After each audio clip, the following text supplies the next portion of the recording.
పట్టపుటేనుగ రాసినవారు దేశరాజు పుండరీకాక్షుడు గారు. కొన్ని వేల ఏళ్ల క్రితం సిరిపుర రాజ్యాన్ని అశోకవర్మ పాలించాడు. ఆయన ఆస్థానంలో ఏటా యుద్ధ విద్యలలో పోటీలు జరిగేవి. వాటిలో హెచ్చు శక్తి సామర్థ్యాలు ప్రదర్శించిన వారిని రాజు తన కొలువులో ఉంచుకునేవాడు. అలా రాజుగారి కొలువులో ప్రవేశించి రాజుగారి ఆదరానికి పాత్రుడైనవాడు రవివర్మ అనేవాడు.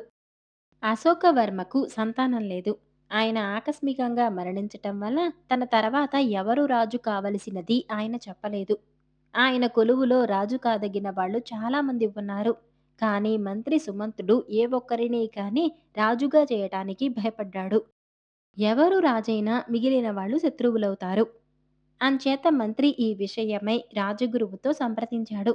రాజగురువు మంత్రితో, ఇది మీరు తేల్చవలసిన సమస్య కాదు. పట్టపుటేనుగు ఎవరి మెడలో దండ వేస్తే వారిని రాజు చేయటం మనకు అనాదిగా ఉంటున్న ఆచారం. ఆ పాత పద్ధతిని ఇప్పుడు అమలు చేద్దాం అన్నాడు. పట్టపుటేనుగు కాబోయే రాజును ఎన్నిక చేసిందంటే ఎవరూ అభ్యంతరం చెప్పటానికి ఉండదు. అంచేత మంత్రి రాజగురువునే ఒక మంచి ముహూర్తం చూడమన్నాడు. రాజగురువు 2 వారాల అనంతరం మంచి ముహూర్తం ఉన్నదని చెప్పాడు. ఫలాని రోజున పట్టపుటేనుగు ఎవరి మెడలో పూలమాల వేస్తే వారు సిరిపురానికి రాజుగా అభిషేకించబడతారని మంత్రి దండోరా వేయించాడు. ఈ చాటింపు ఒక మనిషికి తీవ్రమైన ఆశాభంగం కలిగించింది. మరొక మనిషిలో లేనిపోని దురాశ కలిగించింది. ఆశాభంగం పొందినవాడు రవివర్మ. అతను చనిపోయిన రాజుకు ఎంత సన్నిహితుడో కొలువులో ఉన్న ఇతరులకు తెలియదు. అశోకవర్మ తన రహస్యాలోచనలన్నీ రవివర్మతోనే చేసేవాడు.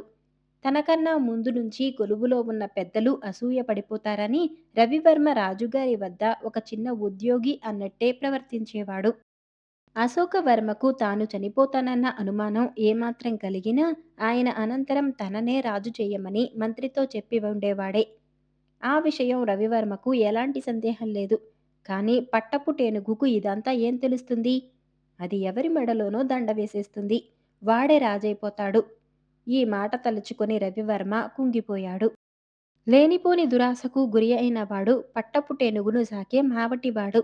ఎలాగైనా ఆ ఏనుగును తన మెడలో దండ వేయటం అలవాటు చేస్తే అది రాజును ఎన్నుకునే రోజున తన మెడలోనే దండ వేస్తుందని, తాను రాజు కావచ్చునని వాడికి ఆలోచన కలిగింది. 2 వారాల వ్యవధి ఉన్నది కనుక ఈలోపుగా ఏనుగుకు తన మెడలో దండ వేయటం అలవాటు చేయవచ్చునని వాడు అనుకున్నాడు. పట్టపుటేనుగు ఉండే శాలను ఆనుకుని ఒక భవనం ఉన్నది. దాని పహారీ గోడను ఆనుకుని ఒక పూల తోట ఉన్నది. మావటివాడు ఆ గోడ దూకి పూలు కోసుకువచ్చి మాల కట్టి దాన్ని ఏనుగు తొండానికి అందించి దాని చేత మళ్ళీ మళ్ళీ తన మెడలో వేయించుకోసాగాడు. ఇంతకు ఏనుగుశాల పక్కన ఉన్న భవనం రవివర్మది. అతను తన పూజకు అలంకరణకు తన తోటలో పూలే ఉపయోగించేవాడు. తోటలో పూలు తరిగిపోతూ ఉండటం గమనించి దొంగ ఎవరో కనిపెట్టాలని ఒక రాత్రి అతడు తోటలోనే దాక్కున్నాడు. మావటివాడు రాత్రివేళ గోడ దూకి వచ్చి పూలు కోసుకుని గోడ దూకి వెళ్ళిపోయాడు.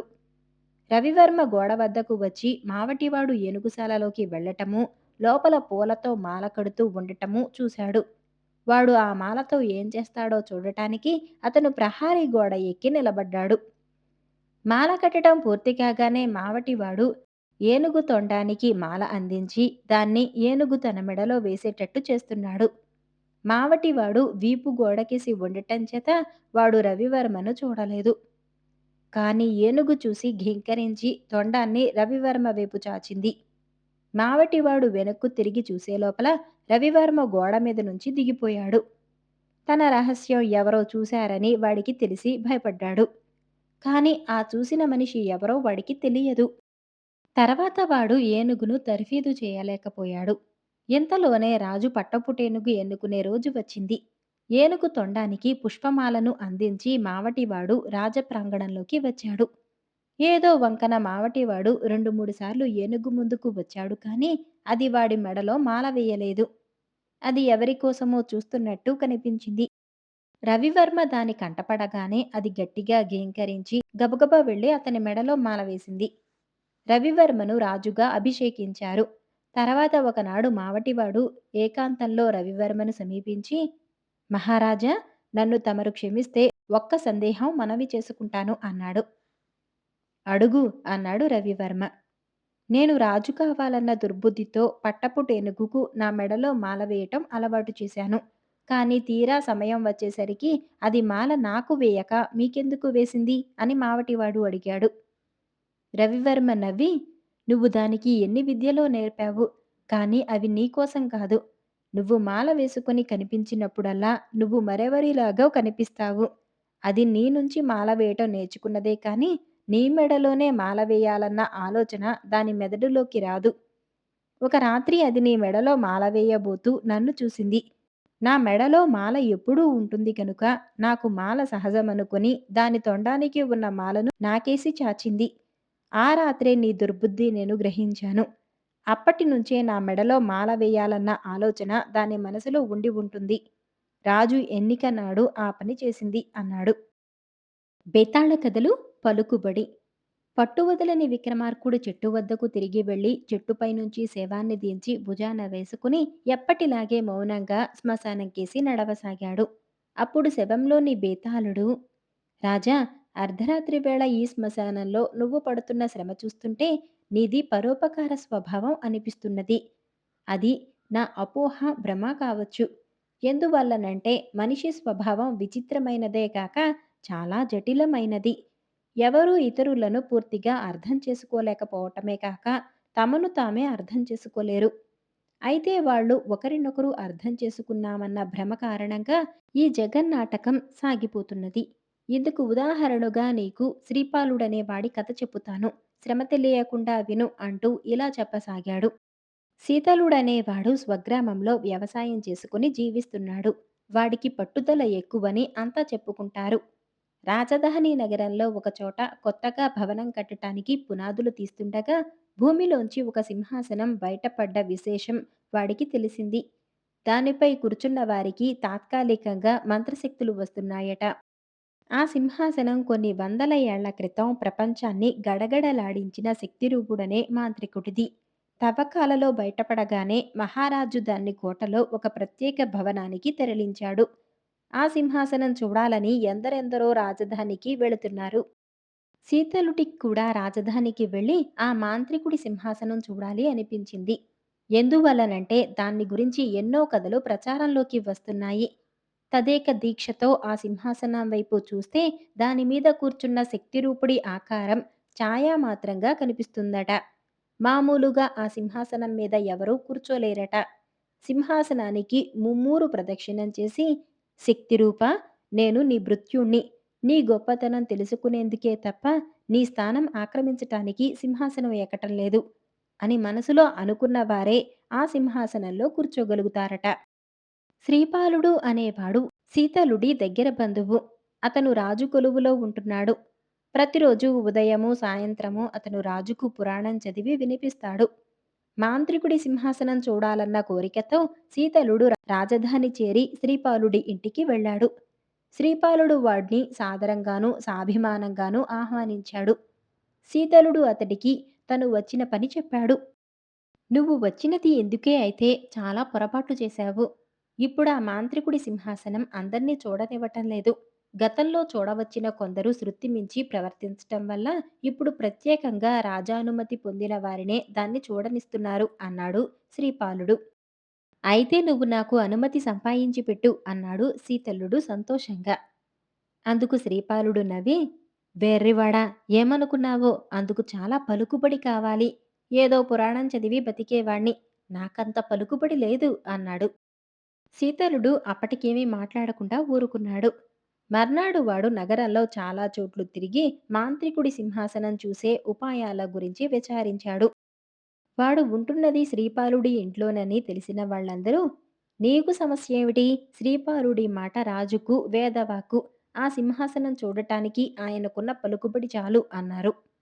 ఆ రోజు సాయంత్రం రాజుకు పురాణం వినిపించి వచ్చిన శ్రీపాలుడితో, అంతా నీకు చాలా పలుకుబడి ఉన్నదంటున్నారు. నాకీ చిన్న సహాయం చేయలేవా అన్నాడు శీతలుడు. అదంతా అందరి భ్రమ తప్పితే నాకే పలుకుబడి లేదు. ఈ విషయంలో నన్ను వేధించకు అన్నాడు శ్రీపాలుడు. తన పని శ్రీపాలుడి వల్ల కాదని శీతలుడు నిశ్చయించుకున్నాడు. అయితే వాడు అనుకున్నది సాధించకుండా వెనక్కు తిరిగి వెళ్ళదలుచుకోలేదు. కోటలో మాంత్రికుడి సింహాసనం ఉన్న భవనానికి కాపలా కాసే సైనికుల్లో ఒకడితో వాడికి పరిచయమైంది. ఆ సైనికుడు శీతలుడితో, రేపు కోటకు వచ్చావంటే సింహాసనం చూపిస్తాను అని మాట ఇచ్చాడు. శీతలుడు ఈ విషయం శ్రీపాలుడికి చెప్పుకొని, మొత్తం మీద అనుకున్నది సాధించాను. రేపు నన్ను కోటకు తీసుకువెళితే చాలు అన్నాడు. జరిగినది తెలియగానే శ్రీపాలుడికి మతిపోయినట్టయింది. తన వల్ల కాని పని శీతలుడు సాధించాడంటే ఈ విషయం గ్రామానికి వెళ్ళాక అందరికీ చెప్పుకుంటాడు. అక్కడ అందరూ తనేదో గొప్ప పదవిలో ఉన్నాడనుకుంటారు. ఈ సంగతి తెలిస్తే తనకెంత చిన్నతనం? ఇలా ఆలోచించి శ్రీపాలుడు మర్నాటి ఉదయం రాజుకు పురాణం వినిపించే ముందు, ప్రభూ, తమరి మాంత్రికుడి సింహాసనం విషయంలో చేసిన కట్టుదిట్టాలు సరిపోవనుకుంటాను. కొందరు కాపలా సైనికులు తమకు తోచిన వారందరికీ సింహాసనం చూసే అవకాశం కల్పిస్తున్నారు అని చెప్పాడు. రాజు వెంటనే ఒక పరిచారకుణ్ణి పిలిచి, మాంత్రికుడి సింహాసనం ఉంచిన భవనానికి కాపలా కాసే సైనికులెవరూ అందులో ప్రవేశించరాదు. ఇందుకు తగిన ఏర్పాటు చేయమన్నానని మా మాటగా మంత్రికి చెప్పు అని ఆజ్ఞాపించాడు. శ్రీపాలుడు తృప్తిగా ఇంటికి వెళ్ళిపోయాడు. ఆ సాయంత్రం అతడు శీతలుణ్ణి కోటకు తీసుకుపోయాడు.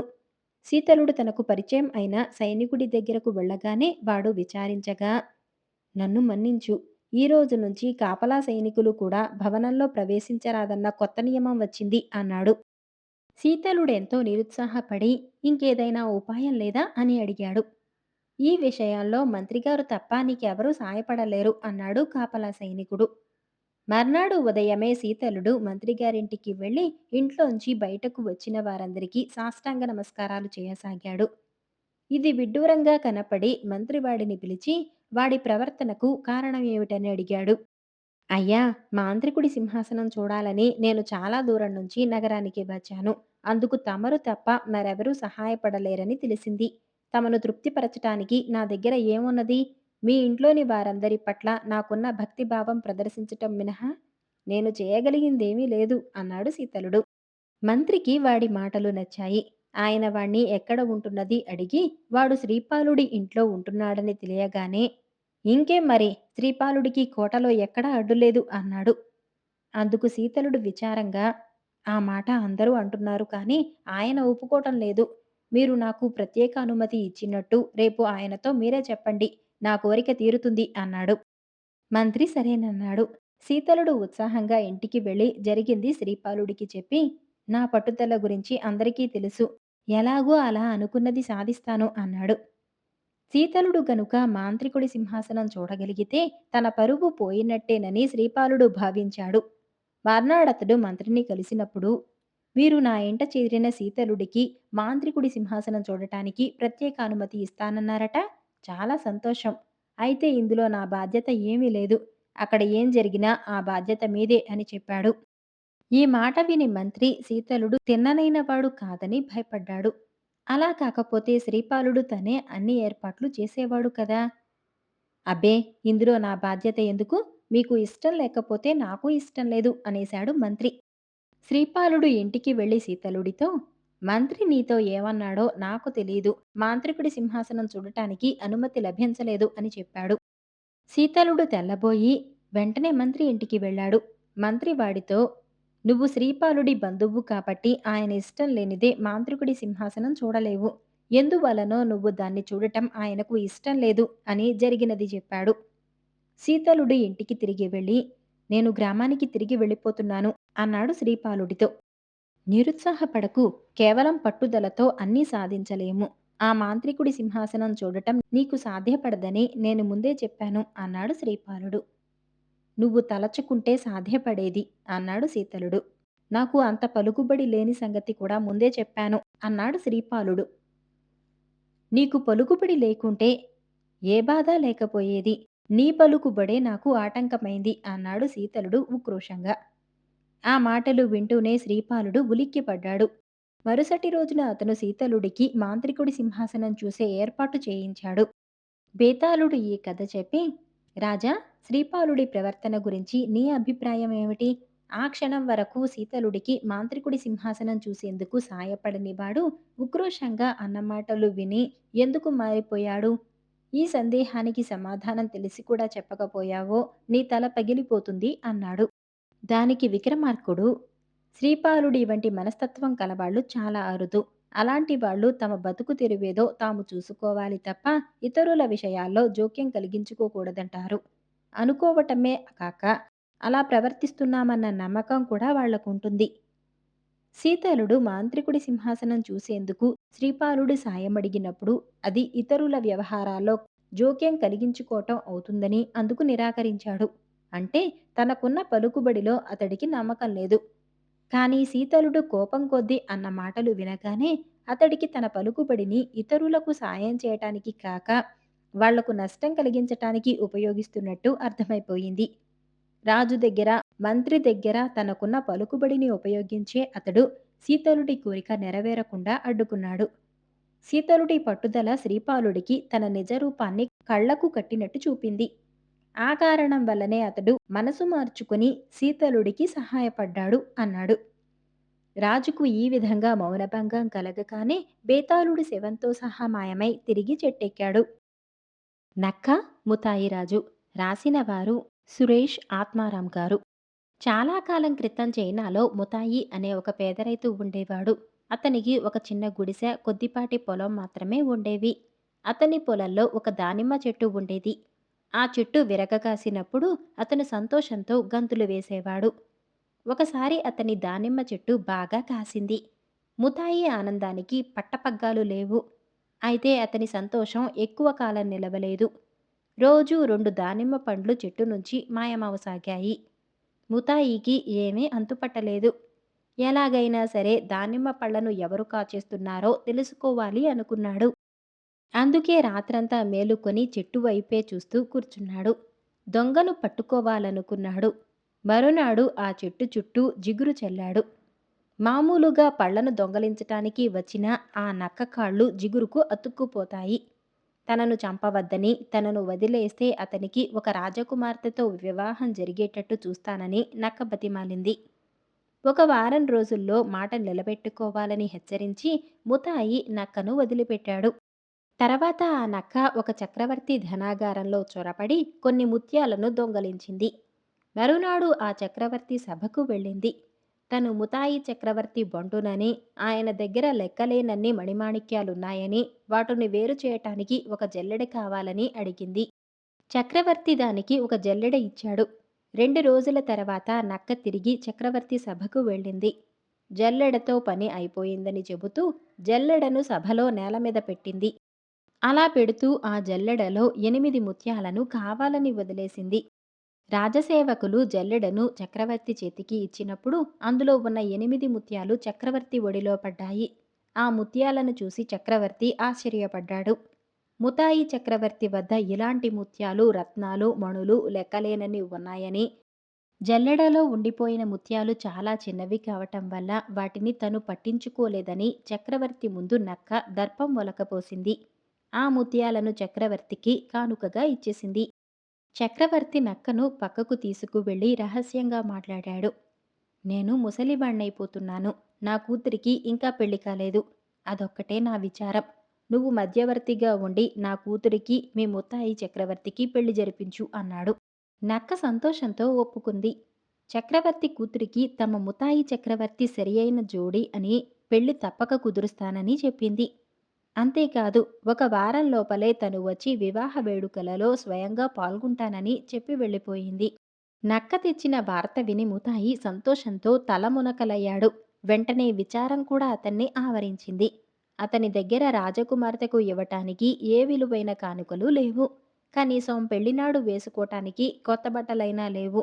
చివరికి మంచి చెప్పులు కూడా లేవు. అయితే నక్క అతనికి ధైర్యం చెప్పింది. అంతా సవ్యంగా జరిగిపోతుందని, ఒక వారం రోజులలోగా పెళ్లికి వెళ్ళటానికి తయారుగా ఉండమని చెప్పి వెళ్ళిపోయింది. వారం రోజుల తర్వాత నక్క ఒక కంబళి తీసుకుని ముతాయి దగ్గరకు వచ్చింది. ముతాయి నక్క పెళ్లికి బయలుదేరారు. చక్రవర్తి నగరం దగ్గరకు రాగానే నక్క ముతాయిని అక్కడే ఉన్న ఒక సరస్సులో దూకమంది. నక్క చెప్పినట్లుగా ముతాయి సరస్సులో దూకాడు. చలిలో గజగజ వణుకుతూ ముతాయి సరస్సులో నుంచి బయటకు రాగానే నక్క అతని చిరిగిన దుస్తులను విప్పించి దూరంగా విసిరేసి తను తెచ్చిన కంబళి అతని ఒంటి మీద కప్పింది. తర్వాత ఇద్దరూ రాజధానికి వెళ్లారు. రాజసభలో కంబళి కప్పుకొని చలికి వణుకుతూ నిలుచు ఉన్న ముతాయిని చూపిస్తూ, మహారాజా, నేను ముతాయి చక్రవర్తిని తీసుకువచ్చాను అని నక్క చక్రవర్తికి చెప్పింది. మాకు మార్గంలో ఎన్నో కష్టాలు వచ్చాయి. పట్టుబట్టలు, విలువైన నగలు, వెలలేని మణులు 40 ఒంటెల మీద పెట్టుకొని మేము పెళ్లికి బయలుదేరాము. మీ నగరం అవతల ఉన్న నది మీద వంతెన దాటుతుంటే మా ఒంటెల బరువుకు ఆ వంతెన కూలి అందరం నదిలో పడిపోయాము. మా సామానులు, ఒంటెలు నదిలో కొట్టుకుపోయాయి. మేము మాత్రం ఎలాగో ప్రాణాలతో బయటపడ్డాం అంది. 40 ఒంటెల మీద విలువైన సామానులు నింపుకు వచ్చామని నక్క చెప్పిన వార్త విని చక్రవర్తిని తబ్బిబ్బు చేసింది. వెంటనే అతను దర్జీవాళ్లను పిలిపించి ముతాయికి రాచ టీవీకి తగినట్లు దుస్తులు కుట్టమని ఆదేశించాడు. ఆ రోజు సాయంత్రమే ముతాయికి చక్రవర్తి కూతురికి వైభవంగా పెళ్లి జరిగిపోయింది. అంత సంతోషంలోనూ ముతాయి గుండెల్లో పుట్టెడు దిగులు నిండి ఉంది. చుట్టూ ఎవరూ లేకుండా చూసి నక్కతో తన బాధను చెప్పుకున్నాడు. పెళ్లి చేసుకోవటం అందరి చేత చక్రవర్తి అనిపించుకోవటం నాకు ఎంతో ఆనందంగా ఉంది. కానీ నా భార్య నా ఇంటికి వచ్చి నా పేదరికాన్ని చూసినప్పుడు ఏం చేయాలో అర్థం కావటం లేదు అన్నాడు. నక్క అతని భయాలను కొట్టిపారేసి అతనికి ధైర్యం చెప్పింది. మరునాడు విందు ముగిశాక ముతాయి భార్యతో తన ఇంటికి బయలుదేరాడు. వారి వెంట గుర్రాలు, గాడిదలు, బళ్ళు ఎన్నో ఉన్నాయి. ముతాయికి భయంతో ముచ్చెమటలు పోశాయి. సలహా కోసం నక్కను పిలిచాడు. కాని నక్క ఎక్కడా కనిపించలేదు. నక్క ముతాయి బృందం కంటే చాలా ముందుగా పరిగెత్తుతూ వెళ్ళిపోయింది. అలా వెళ్ళిన నక్క 30 ఒంటెల మీద సామానులు వేసుకుని వస్తున్న వ్యాపారస్తుల బృందం ముందు ఆగింది. కళ్ళ నిండా భయం నింపుకుని ముతాయి బృందం వస్తున్న దిక్కుకేసి చూపిస్తూ, అటు నుండి ఒక పెద్ద దొంగల ముఠా వస్తోంది. మీరు వెనక్కి తిరిగి పారిపోతే తప్ప మీ ప్రాణాలు మీకు దక్కవు అంది. వ్యాపారస్తులు నక్క చూపించిన వైపు చూశారు. గుర్రాల సకిలింపులు వినిపించాయి.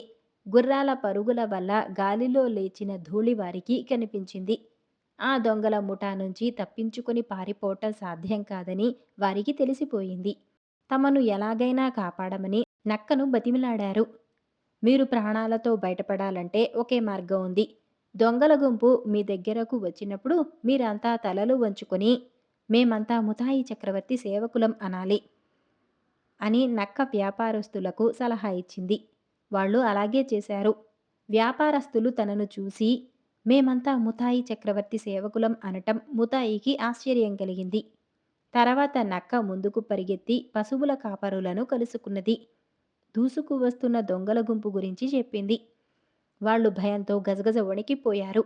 తమను కాపాడమని నక్కను వేడుకున్నారు. మీరు బతికి ఉండాలంటే ఒకటే ఉపాయం ఉంది. ఆ దొంగల గుంపు మీ దగ్గరకు రాగానే మేమంతా ముతాయి చక్రవర్తి గుర్రాలను, పశువులను కాస్తున్నాం అని అరవండి. మీ ప్రాణాలకు డోకా ఉండదు అంది. ముతాయి బృందం దగ్గరకు రాగానే వాళ్ళంతా నక్క చెప్పినట్టుగానే అరిచారు.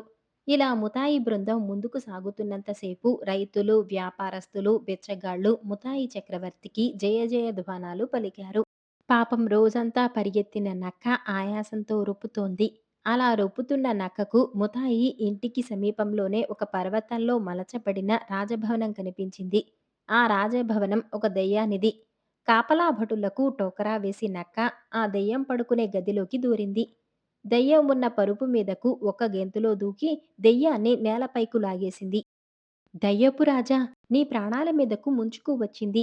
నీ భవనం బయట వందల మంది దొంగలు ఉన్నారు. వాళ్ళంతా గోడలు పగలగొట్టుకుని లోపలికి వస్తున్నారు. నిన్ను చంపి తీరుతామని వాళ్ళు శపథం పట్టారు.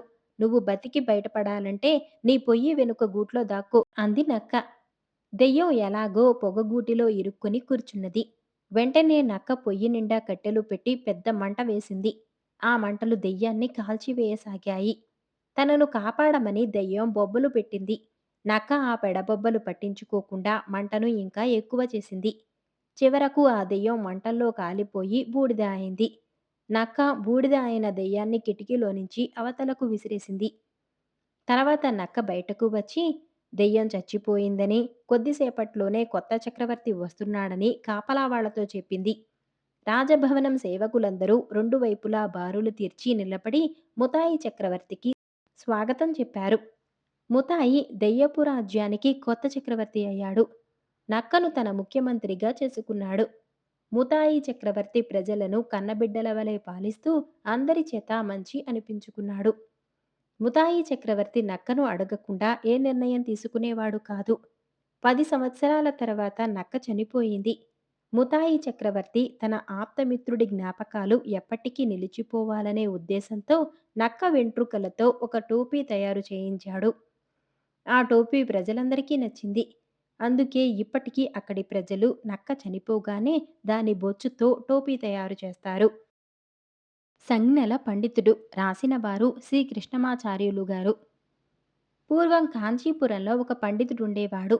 ఆయనను అందరూ సంజ్ఞల పండితుడు అని పిలిచేవారు. మనుష్యులు తమ అభిప్రాయాలను మాటలతో తెలుపుకునే కంటే సంజ్ఞల ద్వారా తెలియచెప్పుకోవటం మంచిదని ఆయన ప్రచారం చేస్తూ ఉండేవాడు. ఒకనాడు ఆయన రాజు దగ్గరకు వెళ్ళి ఈ సంగతి చెప్పాడు. రాజు పండితుడి వాదన విని లోలోపల నవ్వుకొని, ఈ సంగతి చెప్పేందుకు మీరు నా దగ్గరకు పని కట్టుకొని వచ్చారా? నేను చాలా కాలం కిందటే ఒక సంజ్ఞల శాస్త్రిని శివగంగపురం పాఠశాలలో నియమించాను అన్నాడు. రాజు హాస్యానికి అన్న ఈ మాటలను పండితుడు నిజమనుకున్నాడు. మహారాజా, మీరు చాలా దూరదృష్టి కలవారు.